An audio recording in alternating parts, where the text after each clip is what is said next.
If you're using Flodesk as your email marketing platform, or you've been thinking about using Flodesk, you're going to love the new feature that they've just released, Flodesk Analytics. It's a whole new area of the Flodesk platform which shows us charts, graphs and tables, basically visualized data of what is going on with our emails and also checkouts as well. I'm going to give you a tour around this brand new area and show you some of my favorite features and why they're so important for our email marketing as we move forward. Thanks so much to Flodesk for sponsoring this video. If you would like to give it a try for free, go ahead and click the affiliate link in the video description where you can also get 50% off your first year. So I'm logged into my Flodesk account, and as you can see, there is a brand shiny new area called Analytics up here at the top. And we've got a few different sections that we can look at in here. One for subscribers, one for your emails and data to do with that, one for your forms, one for automated workflows and checkouts as well if you have the Flodesk checkouts feature enabled. So as you scroll through each section, you'll notice that there are loads of different graphs and tables and information that we just didn't have before. We could click on individual emails and see information to do with that particular email, but this new analytics section offers so much more and also a more holistic overview of everything working together. So one of my favorite features here is in the email section, and if we scroll down, we can now discover the best days and the best times to send out our emails based on our existing subscriber data. So in the last 30 days, I have only sent emails out on Fridays. But if I just make this into the last 90 days, you can see I tested out a couple of other timings when I was sending out my emails. And this chart will actually tell us, out of all the times and days that we've been sending our emails,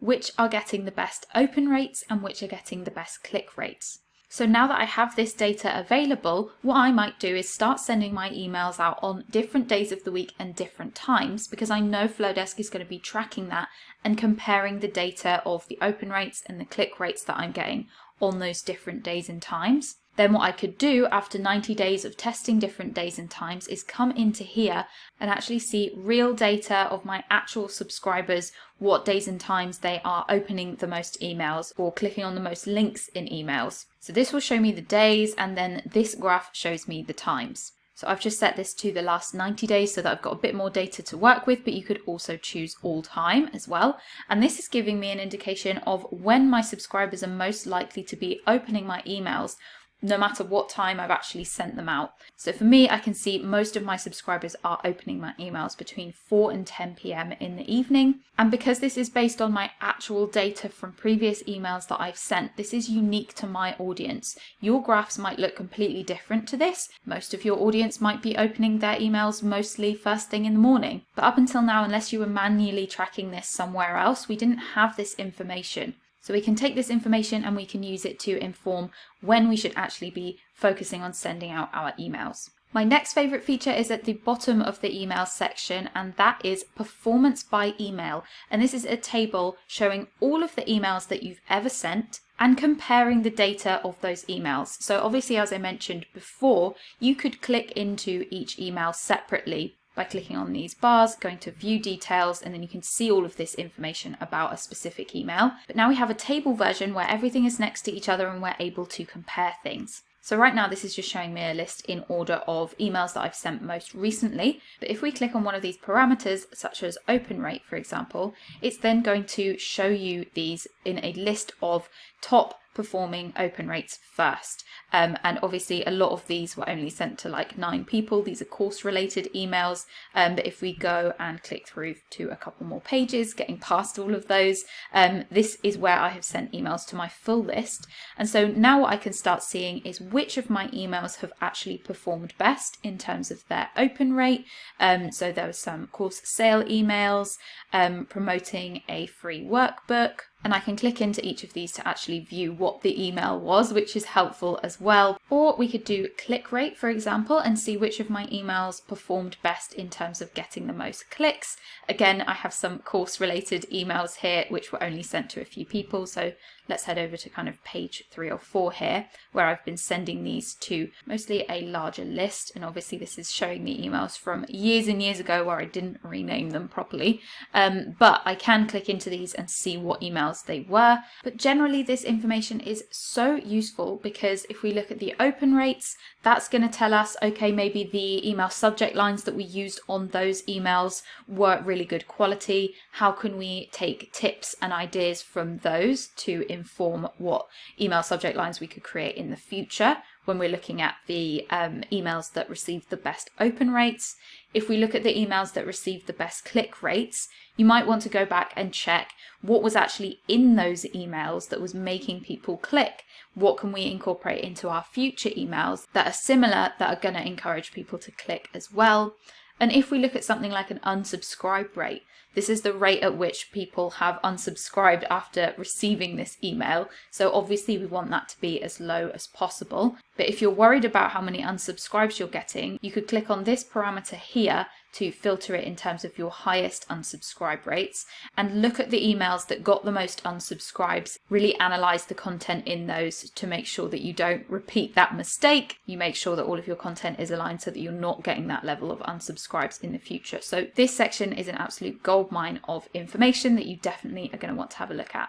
Next, if we head over into the forms area, my third favorite feature is the subscribers by source section, also known as visitors and opt-ins by form. You can look at this in terms of how many opt-ins or subscribers a form has brought you, or how many visitors have actually seen your forms. So I'm just going to keep it on opt-ins for now. This is telling me that in the last 30 days, I've had this many opt-ins or new subscribers join my list from various forms that I've created. And this is telling me which of the forms are bringing me the most subscribers. So this is super, super helpful if you have multiple sign-up forms in different places on your website, because it can tell you which of those forms are performing best. It can show you how many subscribers they're bringing in, which maybe if you are offering opt-in incentives or lead magnets, that can tell you which of your lead magnets is proving to be most popular as well, or which pages on your website are potentially performing better than others, because that's where you're getting the most subscribers. So this is really useful. Again, you can drop down to see different times of data. From all time, I can see that my best performing sign up form has been my marketing plan template form.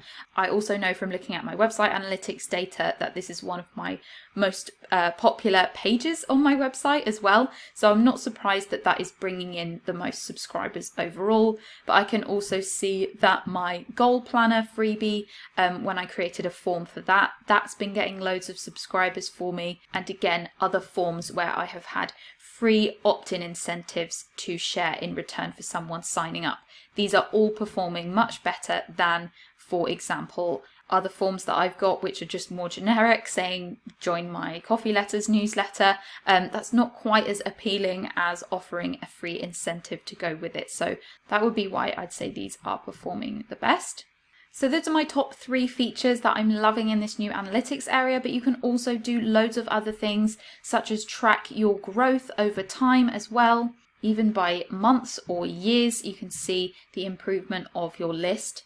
I can see I had the most signups ever in 2021, which I'm not surprised by, because that's when I was really going and promoting my email list a lot and doing loads of opt-in incentives and freebies. You can also see lifetime email metrics as well. So over the average of all of the emails that you've ever sent, what would be your average open rate and your average click rate. And then you can compare when you send out new emails, whether you are meeting your average or exceeding your average, and just make sure that you're on a growing trajectory. What I would personally recommend doing if you do want to prioritize your email marketing is setting goals for how many subscribers you're getting on a month-to-month or quarterly basis, what your goals are for your open rates and your click rates. And write that down somewhere so that each month you can make an appointment with yourself to come into Flodesk Analytics here, go through the data, see if you're moving towards your goals, and also analyze the emails that you have sent and what has worked best throughout the past month. This is part of what I personally do as a part of my end of month review or audit process.